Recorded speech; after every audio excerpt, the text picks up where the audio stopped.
It's a great, great morning, the first day in heaven, when you stroll down the golden avenue. There are mansions left and right, and you thrill to every side, and the saints are always smiling, saying, how do you do? Oh, it's a Amen. Good morning po sa ating lahat and happy Monday morning. Ito po yung report ko si John from CBBC Singapore Outreach. Ito po yung ministry ng CBBC San Pedro Laguna under the leadership of our pastor, Dr. Ed Laurena. Amen. Welcome po sa ating lahat. And tayo po ay magbukas po sa panalangin.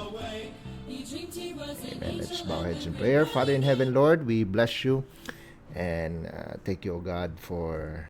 Lord, we cannot thank you enough for the victory that you've given us yesterday. Thank you, Lord God, for the messages that we have heard. Thank you, Lord God, for the fellowship with the brethren.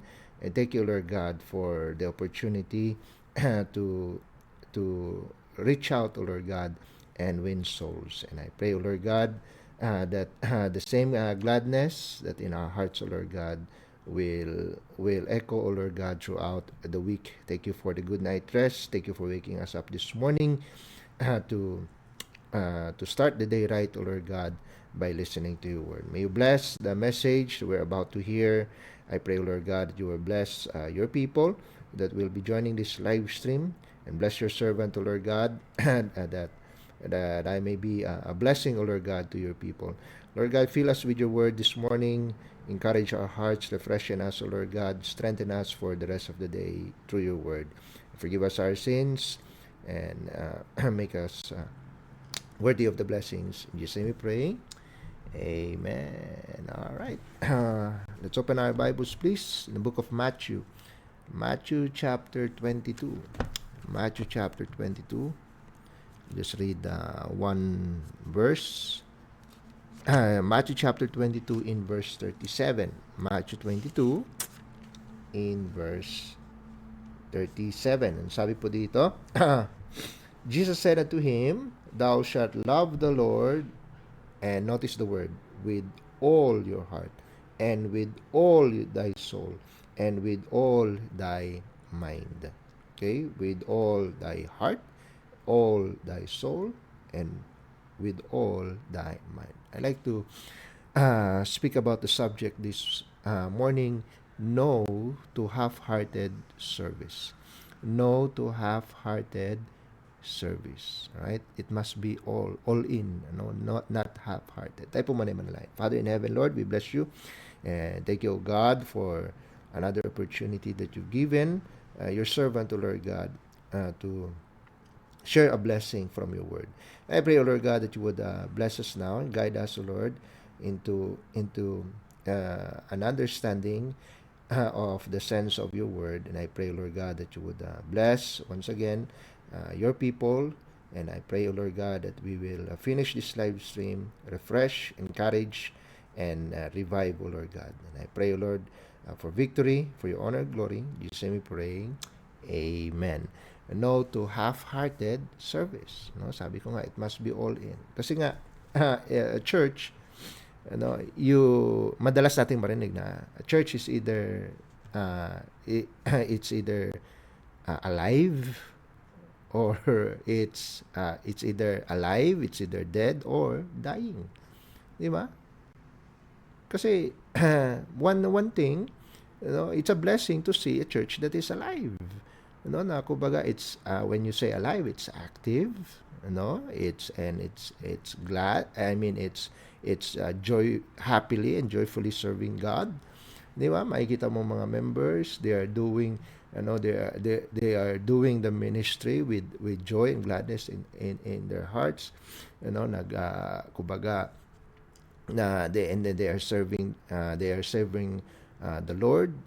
They are sacrificing, they're giving up their time, the whole day for church. And then maaga na nga yan sa church, and then whole day pa yan sa church, and then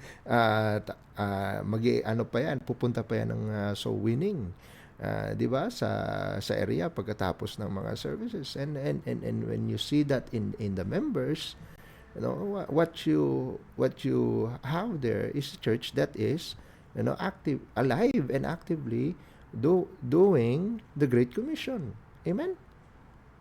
And that's what you call a high, a high commitment church.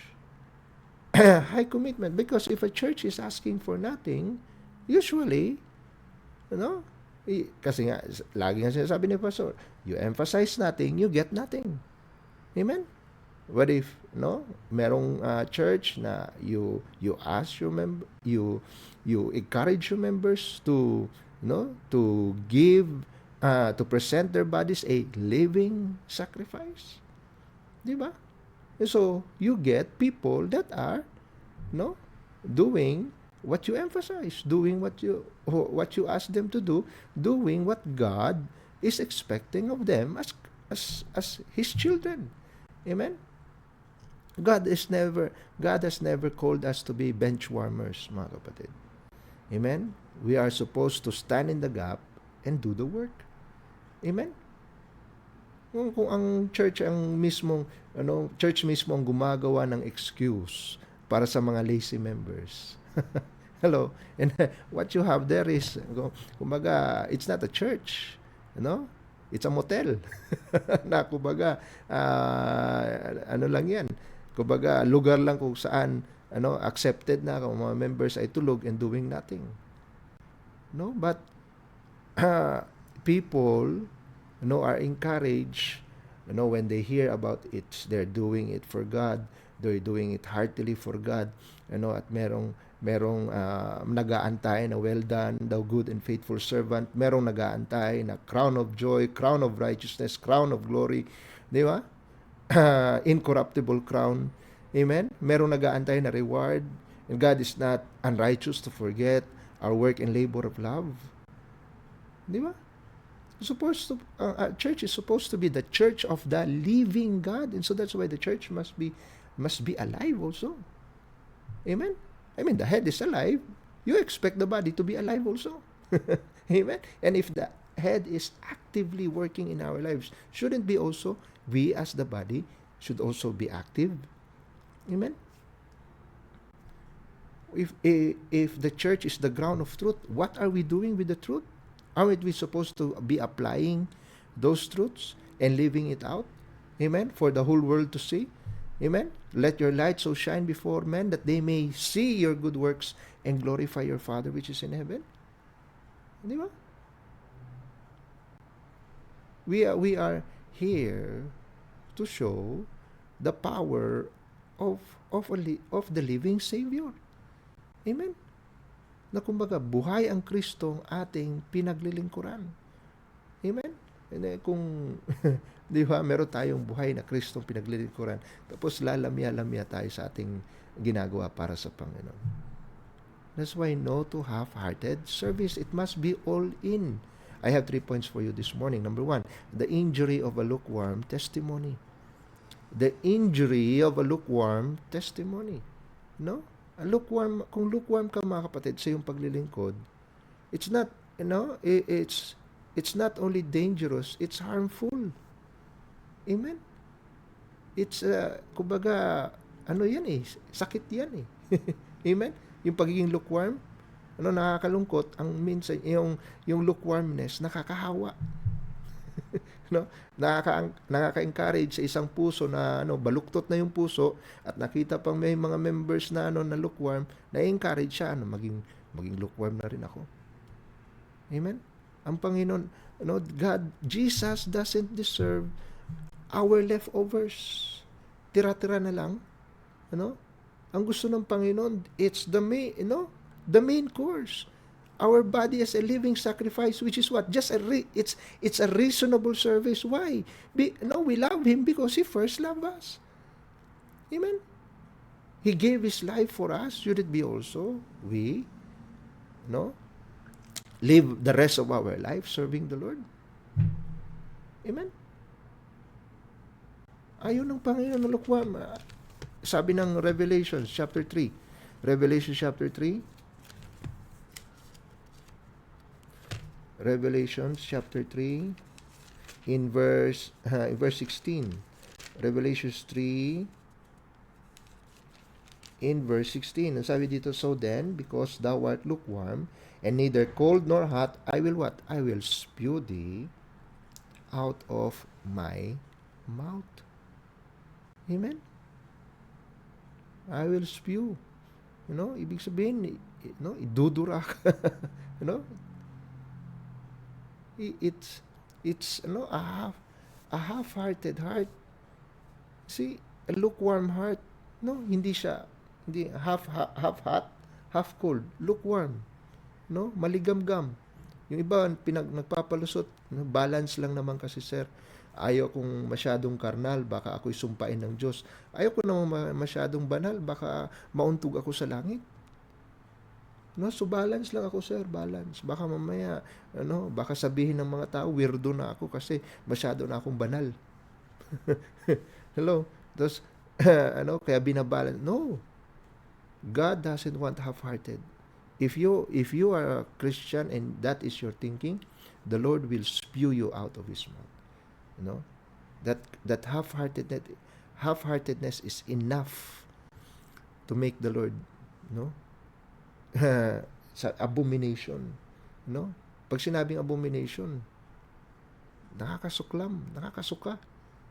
It's enough to make the Lord sick. Kaya He will spew you out of His mouth. He doesn't want anything to do with that kind of service. Kaya kapag tayo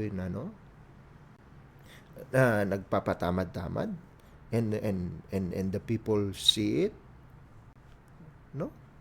the world will lose its respect, not only to the church, but also to the God to the God that we proclaim, and to the Bible that we believe. Amen? Ay, makikita nila, di ba sabi ng Bible nyo ganito, bakit hindi nyo ginagawa? Ba't di nyo ginagawa? Hello? Kapag ang salt nawala ng flavor, anong sabi sa Matthew chapter 5? Matthew chapter 5. Matthew chapter 5 in verse 13. Sabi niya, ye are the salt of the earth, but if the salt has lost its savor, wherewith shall it be salted? It is what? Thenceforth good for nothing, but to be cast out and be trodden under foot of men. Amen? We cannot reach the lost. If we look like the lost and act like the lost, we cannot win the lost. Amen? Kung wala naman sila nakikitang difference, why bother? Di ba? If you are just going through the motions, sumasabay ka lang sa agos, hello, that's an insult to the command wherein ang sabing, give to give all in, to love the Lord with all our heart. Ang sabi ng 2 Timothy chapter 3 in verse 5, 2 Timothy chapter 3 in verse 5, but watch thou in all things, chapter 3 pala, verse 5, sabi dito, having a form of godliness, but denying the power thereof, from such what? Turn away. I-deny na, meron, alam na natin yung image, or alam na natin yung picture of what a godly life should be. Na ituro na sa atin. We all have the idea, na ituro na sa atin sa Sunday school, sa preaching, but then we deny. Amen? We deny the power. We deny, the authority of the word of God in our life. Kaya nga, sabi ng have nothing to do with that. From such, turn away. Amen? Alam niyo kung sinong natutuwa kapag tayo half-hearted? Ang dyablo. Amen? Kapag ang ginagawa nating paglilingkod ay half-hearted lang, abay, natutuwa ang diablo. Why? Kasi ang Panginoon, ready na to spit you out of His mouth. Hello? So, number 1, the injury of a lukewarm testimony. Number 2, the integrity of a unified church. Amen? The integrity of a unified church. Amen? The church is only strong, mga kapatid, if the people stay, in their ministry.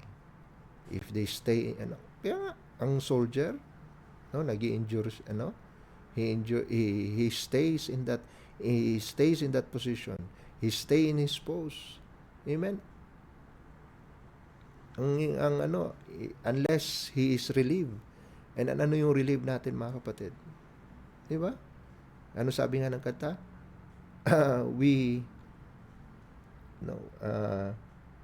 We'll work till Jesus comes. Amen. Yan yung relyebo natin when He returns. Amen. Tapos, minsan pa may mga tayo na maglilingkod lang kapag nasa mood. Hello? Pag nasa lang tayo, pag nasa pag okay lang yung ating emotions, yung ating feelings. Hello? That's what you call carnality, mga kapatid. Kapag nasa mood, Kapag Kristiyano tayo at pinapairal pa rin natin yung mga mood na yan. Hello? Abay, ano sabi ng Psalm 100 verse 2? Serve the Lord with gladness. Amen? And so, each and every one of us, mga kapatid, should be, di ba? Kapag tayo, we go out and win souls, we should be happy doing it. Amen? Hindi, sabi po dito sa Acts chapter 4. Look at Acts chapter 4. Ganda ng example ng mga first century church. No? Acts chapter 4 in verse 32. And the multitude of them that believe were what? Of one heart and of one soul. Neither said any of them that aught of the things which he possessed was his own, but they had all things common. Amen? Hindi sila self-centered, hindi sila selfish. They were of one heart and one soul. Amen? They are united. Amen? They are united in their task. They are united in their heart. Amen? Kasi, maapektuhan talaga ang body of Christ kapag merong if hindi tayo all in. If one member fails to do his part, kung sabi nga, hindi naman ako kailangan. Hindi naman sila affected kapag wala ako. No, you're part of the body. Amen? At nagpapalakasan tayo sa isa't isa, humuhugot tayo ng kalakasan sa bawat isang kapatiran. Amen? Look at Ephesians chapter 4, in verse 16. Ephesians 4 in verse 16. From whom the whole body, fitly joined together and compacted by that which every joint supplieth, according to the effectual working of the measure of every part, make it increase of the body unto what? Unto the edifying of itself in love. Amen? The body can only edify itself as each and every member supplies, they contribute to what the body needs. Amen? Isipin nyo lang, parang army, The church is an army. It's not a crowd. Amen? And when an army, it's a group of soldiers, ang goal ng isang army is to win. Amen? And ang goal ng army is to show that every soldier na involved dun sa mission, each and every one of them are doing their own part. Amen? Kaya nga sabi ng Philippians chapter 1, in verse 27, Philippians 1, in verse 27, ang sabi po dito, only let your conversation be as it becometh the gospel of Christ, that when I come and see you, or else we have said, ano sabi? That I may hear of your affairs, that ye stand fast in one spirit, with one mind, striving together for the faith of the gospel.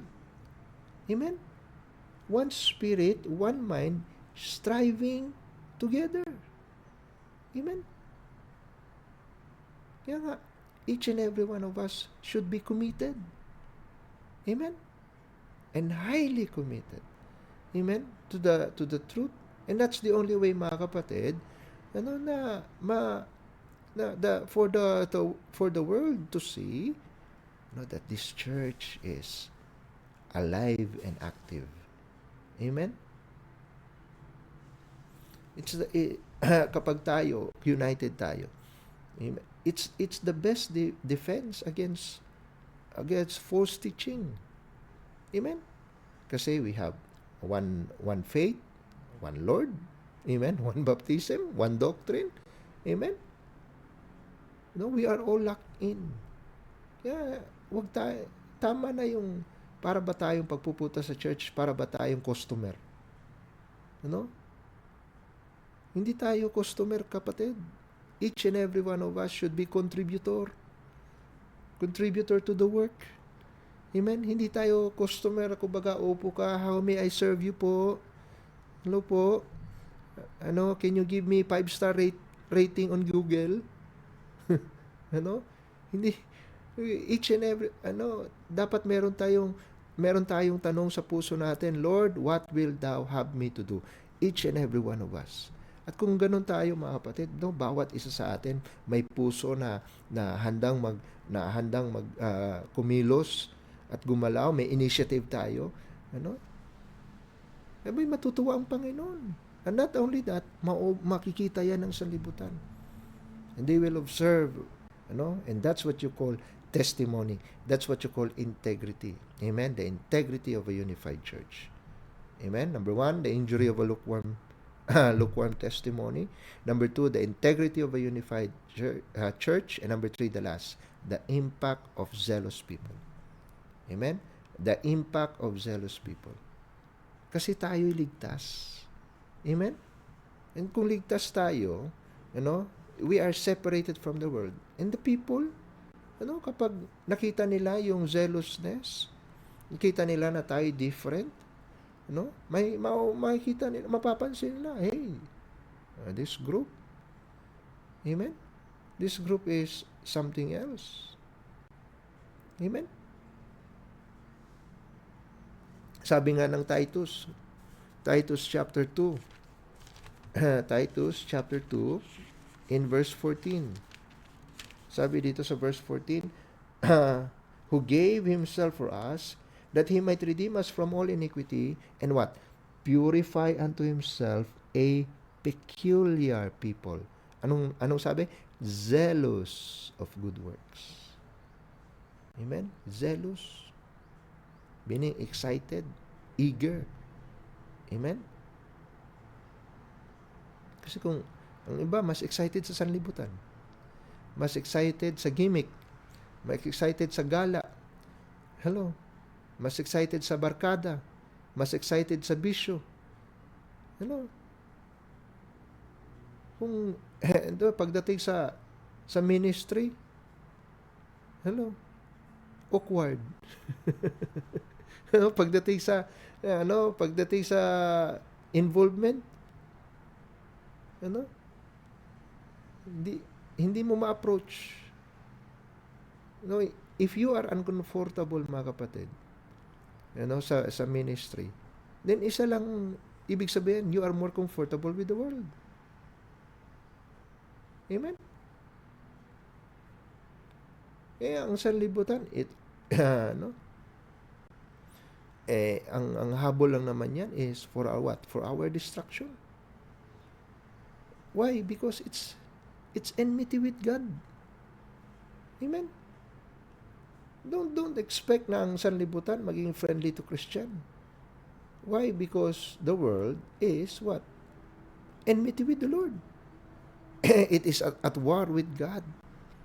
Ayaw nila ng holiness. You know? Sabi nga ng Panginoon, I am not of this world.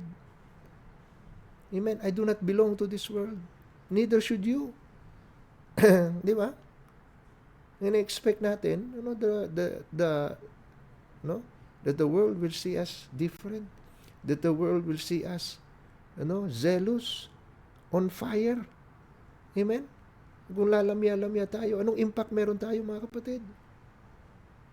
Dapat meron tayong, enough na, power and energy to turn the world upside down. Sabi nga ng Acts chapter 17, look at this. Acts chapter 17 in verse 6, sabi dito, and when they found them not, they drew Jason and certain brethren unto the rulers of the city, crying, these that have turned the world upside down are come hither also. Para bang sinasabi ng nandyan na sila. Naalala ko nung kami ay ako'y nasa San Pedro pa. Kasi nasa trucks nakalagay, if you die today, are you sure you're 100% you're going to heaven? Yung nakalagay sa harapan ng trucks, if you die today, yun pa lang kaya pagpapasok sa trucks, maririnig mo yung mga tao, nandyan na yung mga if you die today. Hello? Nandyan na sila, nandyan na yung mga Bible, nandyan na yung mga Bible. Amen? Nandyan na yung mga nakabarong, nandyan na yung mga mahabang palda. Amen? Only to find out, when they have heard the gospel, and it changed their families, and it changed their lives, and it made an impact. Amen? In their community. Makikita mo, mga kapatid, you have made that impact enough, na hindi lang nadala mo yung individual, pati pamilya, and then later on yung mga kapitbahay. Amen? And dito minsan na-invite natin individual, then later on madadala yung mga barkada, later on madadala yung kamag-anak, and then pag uwi sa Pilipinas, ganun din ang ginagawa. Hello? Saan natin nakukuha yan? Sa impact. Amen? Because our lives were turned upside down ever since we heard the gospel. Amen? And kapag ang gospel meron sa iyo, that's the power of God. Sabi nga ng Romans chapter 1, with Romans chapter 1 in verse 16, for I am not ashamed of the gospel of Christ, for it is the power of God unto salvation. Amen? It is the power. What we have is power ng Panginoon. Amen? To save people. To save people from hell and to change their lives. Amen? For the better. Amen? Kaya nga, kapag tayo ay we are committed. Amen? And if we are committed to do what God is asking us to do, yung nasa puso natin, yung Great Commission ng Panginoon, nasa puso at isipan natin, we will also turn the world upside down. Amen? Kaya nga kailangan natin, mga kapatid, we are steadfast, yung team natin for this year, ang buhay Kristiyano natin dapat steadfast, unmovable, and always abounding. Of what? Of the work of the Lord. Always abounding in the work of the Lord. Amen? Kaya nga, hindi, always abounding, hindi diminishing. Hindi habang tumatagal ka, pabawas ng pabawas ang ginagawa natin para sa Panginoon. Dapat always abounding. Amen? Marami tayong ginagawang para sa Panginoon, then panatilihin natin. Maintain natin na marami tayong ginagawa para sa Panginoon. Amen? And here's the encouraging part. What you do for God, amen, it will not be left here on earth. You will carry it with you when you meet Him in glory. Hello? What you do for God, what you do for God will last forever. Yeah. Amen? That's why our labor is not in vain. Amen? What we do for the Lord, hindi yung ginagawa mo isipin mo yung ginagawa natin dito sa sanlibutan, lahat yan temporal, at bawal ang araw, makakalimutan din, pero yung ginagawa natin sa Panginoon, it will remain in eternity, forever. At merong katumbas na reward, merong katumbas na well done. Hindi ba tayo ma-encourage to give all? Amen? Hindi ba tayo ma-encourage to commit everything for God? Amen? Kaya kapag ang church walang expectation sa mga members,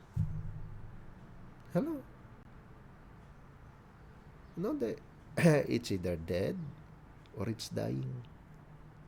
Amen? So number 1, the injury of a lukewarm testimony. Number 2, the integrity of a unified church. And number 3, the impact of zealous people. Amen?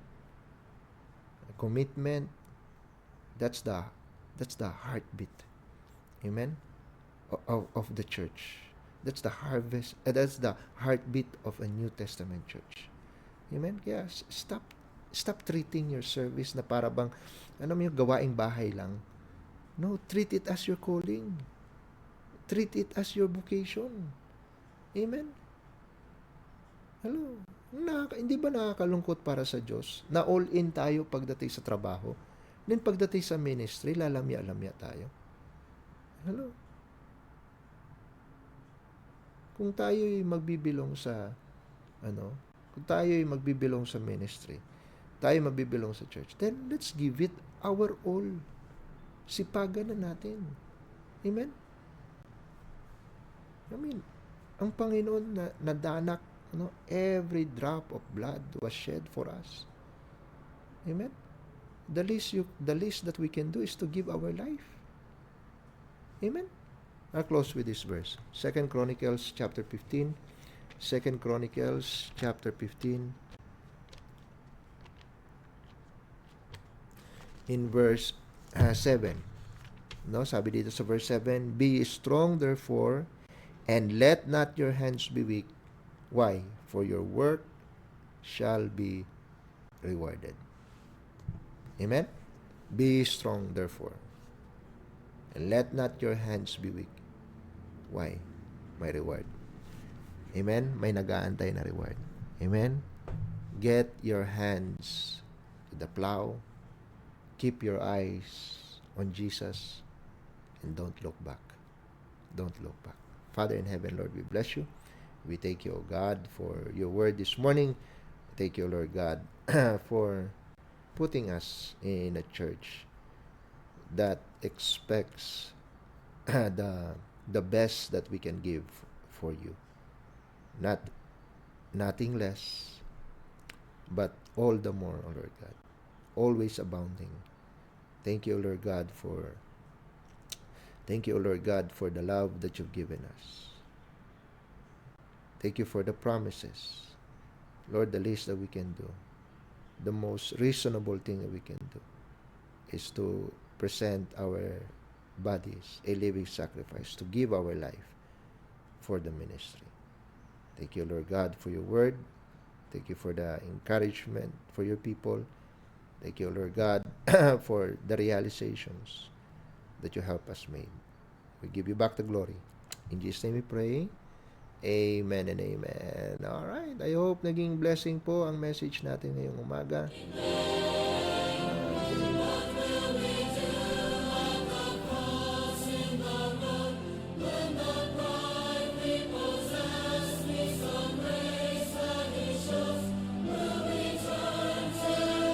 So, batiin natin ang ating mga kasama.